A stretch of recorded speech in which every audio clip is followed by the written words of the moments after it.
কৃষ্ণ, রাধে রাধে আমার প্রিয় পরিবার। বিগত কয়েকদিনের ন্যায় আমি আজও এসেছি নতুন একটি গীতার অংশ আপনাদের সকলের সামনে পড়ে শোনাতে। আমি খুব সাধারণ ভাষায় গীতার ব্যাখ্যা করে থাকি। আমার খুব গুরুগম্ভীর ভাষা নিজেরও আমার আয়ত্তের বাইরে, এবং আমি মনে করি যারা আমার ভিডিও দেখেন তারাও আমার মতন সাধারণ মানুষ। যারা গুরুগম্ভীরভাবে গীতা পাঠ বা ব্যাখ্যা করার চেষ্টা করেন তারা অন্তত আমার ভিডিওর খুঁত ধরবেন না, কারণ আমি খুবই সাধারণ মানুষ। গতদিনের ভিডিওতে আমাকে একজন বলেছিলেন যে আপনি কেন গলায় কণ্ঠিমালা ধারণ করেন না গীতা যখন পাঠ করছেন। তো আমি তার উদ্দেশ্যে একটাই অনুরোধ করব যে কি বলুন তো, আমি কণ্ঠিমালা ধারণ তখনই করব যখন আমি নিজেকে সেই যোগ্যতায় পৌঁছাতে পারবো।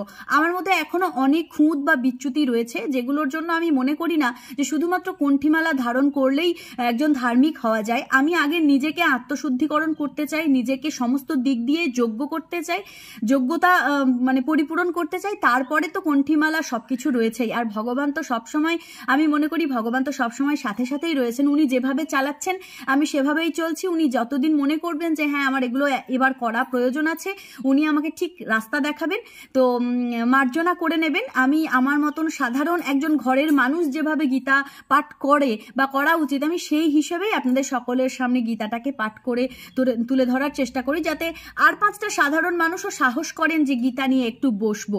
কারণ সবার পক্ষে তো গুরুগম্ভীরভাবে গীতা পাঠ করা সম্ভব হয় না। আবার অনেকে বলেন যে ভুল উচ্চারণ করলে বা ভুল কিছু বললে যে গীতা পাঠ পাপ হয়, এটাও খুব ভুল কথা।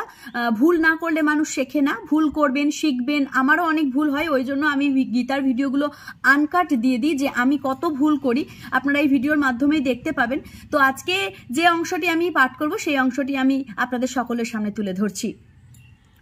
অত্র সুরা মহেশ্বাসা ভীমা অর্জুন সমাযুধি যুযুধান বিরাটশ্চ দ্রুপদশ্চ মহারথ ধৃষ্টকেতু চেকিতান কাশীরাজস্য বীর্যবান পুরোজিত কুন্তি ভোজস্য শৈবশ্চ নরপুঙ্গব।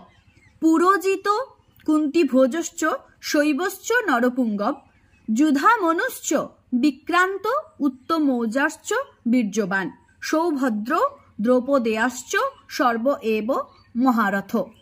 এটা ছিল গীতার ওই সংস্কৃত শ্লোকটির উচ্চারণ, যেটার মধ্যে আমি একটি লাইন দুইবার রিপিট করেছি ভুলবশত, আর একটি শব্দ যেখানে আমার উচ্চারণটা একটু বোধহয় যেন নিজেরই ত্রুটিবাচক বলে মনে হয়েছে।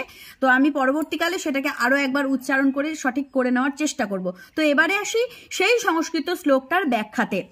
এখানে বলা হয়েছে এই যে সৈন্যদলের মধ্যে মহার ধনুর্ধারী এবং ভীম অর্জুনের ন্যায় পরাক্রমশালী শূরবীর সাত্তকী বিরাট মহারথী রাজা দ্রুপদ ধৃষ্টকেতু চেকিতান বীর কাশীরাজ পুরোজিত কুন্তিভোজ নরশ্রেষ্ঠ শৈব বলশালী যুধামুন্ন বীর্যবান উত্তমৌজা সুভদ্রাপুত্র অভিমন্যু এবং দ্রৌপদীর পঞ্চপুত্র, এরা সকলেই মহারথী। আমি গতদিনের ভিডিওতে আপনাদের সকলকে একটি কথা বোঝানোর চেষ্টা করেছিলাম যে এই কথাগুলো সঞ্জয় বলছেন ধৃতরাষ্ট্রকে, এবং দ্রোণাচার্যের কাছে গিয়ে দুর্যোধন কি বলেছেন সেই যুদ্ধের মানে সমাবেশ নিয়ে, সেটা প্রসঙ্গে এই কথাটা আলোচিত হচ্ছে। যারা বুঝতে পারছেন না তারা আমার গতদিনের ভিডিওগুলো অবশ্যইভাবে দেখবেন, না হলে হয়তো একটু বুঝতে অসুবিধা হবে। এবারে এই যে কঠিন কঠিন অর্থগুলো রয়েছে তারও ভাঙা ভাঙা কিছু একদম পাতি বাংলা ভাষা রয়েছে, যেটা আরো পাঁচটা সাধারণ মানুষের বুঝতে সুবিধা হবে। এই যেমন মহার ধনুর্ধারী, এই কথাটার কি অর্থ? মহার ধনুর্ধারী বললেই হয়ে গেল? এটা কি বুঝবো তাহলে? ধনু শব্দের অর্থ হচ্ছে তারা ধনু মানে ধনুর্বান বা ধনুর্বিদ যারা, সেই মহাধনুর্ধারীকেই বোঝানো হয়েছে। এখানে অনেক মহারথী ছিলেন যারা যুদ্ধে অবতীর্ণ হয়েছিলেন বা কুরুক্ষেত্র যুদ্ধে যারা অংশগ্রহণ করেছিলেন, তাদের মধ্যে অনেকেই ছিলেন অনেক মহারথী। তো তাদেরকেই বোঝানোর জন্য এখানে মহাধনুর্ধারী বলা হয়েছে। তো এখানে অত্রপদটি কোন অর্থে ব্যবহৃত হয়েছে? অত্রপদটি এই স্থানে পাণ্ডব সেনাদের জন্য ব্যবহৃত হয়েছে। যুধিপদটির দ্বারা যুধিপদটির দ্বারা অন্যয় অত্রের সঙ্গে না করে ভীমার্জুন সমার সঙ্গে হয়েছে কেন? এই যে এখানে বলা হয়েছে না ভীমা অর্জুন সমাযুধি, এটা কেন বলা হয়েছে? এটা বলা হয়েছে কারণ যুধিপদটি এই স্থানে অত্রের বিশেষ্য হতে পারে না, কারণ সেই সময় যুদ্ধ আরম্ভই হয়নি। পদটি স্বভাবতই তার বাচক হয়ে ওঠে, তাই জন্য তার সঙ্গে কোনো বিশেষ্যের প্রয়োজনীয়তা নেই।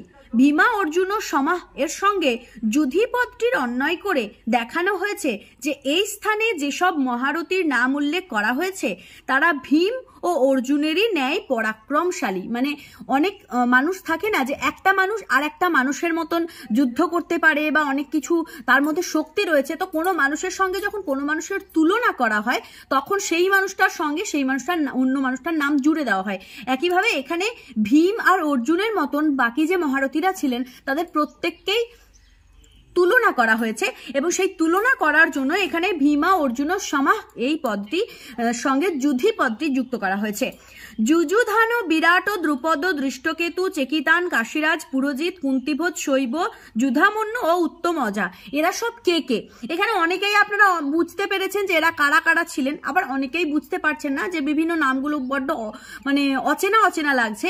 যারা বুঝতে পারছেন না তাদের জন্য আমি আর একটু ভেঙে ভেঙে বলি যে এরা কারা কারা ছিলেন। অর্জুনের শিষ্য সাত্যকীর অপর নাম হচ্ছে যুযুধান, মহাভারত উদ্যোগ পর্বতে এটা আপনারা পেয়ে যাবেন, যিনি যাদব বংশের রাজা শিনির পুত্র ছিলেন। যুযুধান ভগবান শ্রীকৃষ্ণের পরম অনুগতও ছিলেন, অত্যন্ত বলবান আর মহারথী ছিলেন। ইনি মহাভারতের যুদ্ধে প্রাণত্যাগ করেননি, যাদবদের মধ্যে অন্তর্দ্বন্দ্বে মারা গিয়েছিলেন। যাদবদের মধ্যে যে অন্তর্দ্বন্দ্ব হচ্ছে, নিজেদের মধ্যে নিজেদের যুদ্ধকে বলা হয় অন্তর্দ্বন্দ্ব, এই অন্তর্দ্বন্দ্বে মারা গিয়েছিলেন যুযুধান। তো যুযুধান নামে আরো একজন যাদববংশীয় যোদ্ধা ছিলেন। বিরাট ছিলেন মৎস্য দেশের ধার্মিক রাজা। পাণ্ডবগণ 1 বৎসর এর কাছেই অজ্ঞাতবাস করেছিলেন। আপনারা হয়তো অনেকেই জানেন বা জানেন না যে পাণ্ডবগণ 1 বছর যাবৎ একটি জায়গাতে গিয়ে এখানে ওনারা ছিলেন অজ্ঞাতবাস, অর্থাৎ লুকিয়ে থাকা, মানে কারোর আড়ালে গিয়ে নিজেদেরকে লুকিয়ে রাখাকে বলা হয় অজ্ঞাতবাস। তো সেই অজ্ঞাতবাস যার কাছে ছিলেন তিনি ছিলেন বিরাট রাজা, মৎস্য দেশের যিনি ধার্মিক রাজা ছিলেন। মনে রাখবেন, বিরাট ছিলেন মৎস্য দেশের রাজা। এই জিনিসগুলো খুব ছোট ছোট, কিন্তু এগুলো মনে রাখতে হবে, কারণ এগুলো যদি আমরা মনে না রাখি তাহলে পরবর্তীকালে যে বড় একটা ব্যাপার আসবে মহাভারতের বা গীতার, একটা তো কুরুক্ষেত্রের যে বর্ণনা, সেগুলো তো একটা বিরাট ব্যাপার। তো সেইগুলোকে জানতে হলে বা বুঝতে হলে এই ছোট ছোট বিষয়গুলো বড্ড মনে রাখতে হবে। দ্রুপদ ছিলেন পাঞ্চাল দেশের রাজা পিশ্রিতের পুত্র। পৃষ্যৎ কথাটা, দ্রুপদ ছিলেন পাঞ্চাল দেশের রাজা পৃষ্যতের পুত্র। রাজা পৃষ্যৎ এবং ভরদ্বাজ মুনি পরস্পরের মিত্র ছিলেন। দ্রুপদ বালক অবস্থায় ভরদ্বাজ মুনির আশ্রমে ছিলেন, তাই ভরদ্বাজ মুনির পুত্র দ্রোণের সঙ্গে তার বন্ধুত্ব হয়েছিল। রাজা পৃষ্যৎ পরলোকগমন করলে দ্রুপদ রাজা হয়েছিলেন। রাজা পৃষ্যৎ যখন পরলোকগমন করেছিলেন তখন তার পুত্র, এখানে কি আছে, তার পুত্র দ্রুপদ রাজা হয়েছিলেন। একদিন দ্রোণ রাজা দ্রুপদের কাছে গিয়ে তাকে বন্ধু বলে সম্বোধন করায় দ্রুপদের তা খারাপ লাগে। দ্রোণ মনক্ষুণ্ণ হয়ে সেখান থেকে ফিরে আসেন। দ্রোণ কৌরব ও পাণ্ডবদের অস্ত্র শিক্ষা প্রদান করে গুরুদক্ষিণা স্বরূপ অর্জুন দ্বারা রাজা দ্রুপদকে পরাজিত করে।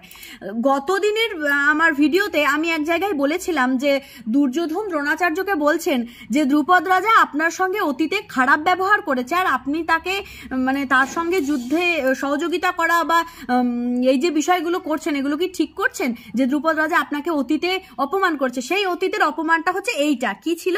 এই যে একদিন দ্রোণ রাজা দ্রুপদের কাছে গিয়ে তাকে বন্ধু বলে সম্বোধন করায় দ্রুপদের খারাপ লাগে। মানে দ্রোণ গিয়েছিলেন দ্রুপদ রাজার কাছে এবং দ্রোণ তাকে বন্ধু বলেন, কিন্তু দ্রুপদ রাজার এটা খারাপ লাগে এবং এতে দ্রোণের মন খারাপ হয়। স্বাভাবিক, আমি একজনকে বন্ধু বলে ডাকছি, সে যদি আমার বন্ধুত্বকে স্বীকার না করে আমার তো কষ্ট হবেই। তো পাণ্ডবদের অস্ত্র শিক্ষা প্রদান করে দ্রোণ কৌরব এবং পাণ্ডবদের অস্ত্র শিক্ষা প্রদান করে গুরুদক্ষিণা স্বরূপ অর্জুন দ্বারা রাজা দ্রুপদকে পরাজিত করে অপমানের প্রতিশোধ নেন। এখানে দ্রোণাচার্য কিন্তু কম মানে কৌশল অবলম্বন করেনি। এখানে দ্রোণাচার্য ছিলেন অস্ত্রগুরু, কৌরব এবং পাণ্ডবদেরকে অস্ত্র শিক্ষা দিয়েছিলেন এবং অর্জুনের কাছ থেকে তিনি গুরুদক্ষিণা স্বরূপ এই দ্রুপদ রাজাকে পরাজিত করেছিলেন, দিয়ে অপমানের জবাবটা নিয়েছিলেন। মানে দ্রোণাচার্যও কিন্তু এখানে কৌশলই করেছিলেন। ভালো আসলে কেউই নয়, সবার মধ্যেই কৌশল রয়েছে। মানে কৌশল করে কি করে নিজে জয়লাভ করব, এই চিন্তাধারাটা বা এই টেন্ডেন্সিটা যেমন আধুনিক সমাজে রয়েছে, মহাভারতে বা গীতায় কিন্তু এই একই টেন্ডেন্সি রয়েছে। এবারে হয়তো বলবেন যে মহাভারতে যারা মনুষ্যগণ রয়েছেন, যারা মহাপুরুষ বা মহাসিদ্ধগণ মহারথীগণ রয়েছেন, তাদের সঙ্গে কি মানুষের তুলনা করা চলে? না, একদমই মানুষের তুলনা করা চলে না। কিন্তু মানুষের তুলনা করা চলে না, তবুও মানুষ তো সেই দাসত্বেরই দাসত্ব করছে, মানে সেই জিনিসগুলোকে কপি করছে। কই মানুষ তো নিজেদের মধ্যে কোনো পরিবর্তন আনতে পারছে না, যে না অমুক আমাকে অপমান করেছে, তমুককে আমি অপমান করে প্রতিশোধ নেব না, এই টেন্ডেন্সিটা তো মানুষের মধ্যে নেই। সে আমায় ইট ছুঁড়ে মেরেছে, তাকে আমি পাটকেল ছুঁড়ে আঘাত করবই, এই ব্যাপারটা মানুষের মধ্যে রয়েছে। তার মানে কি বোঝাতে চাইছে? যে তারা মানে আলটিমেটলি মহাভারত এবং রামায়ণ এবং গীতা থেকেই সমস্ত কিছু কপি হচ্ছে, সবটাই কপি বাস চলে আসছে আমাদের এই আধুনিক সমাজে। তো তারপরে আরো একটি এখানে জানাই যে যাজ্ঞসেনী কে ছিলেন। যাজ্ঞসেনী এখানে বলা হয় দ্রৌপদীকেই বলা হয় যাজ্ঞসেনী। এই একটি কবিতা আছে, আধুনিক কবিতা, যাজ্ঞসেনীর খুলছে শাড়ি, টানছে ধরে দুঃশাসন, দায় ছিল যার গর্জে ওঠার, নিচু মাথায় সে পাঁচজন। এটা বোধহয় যেন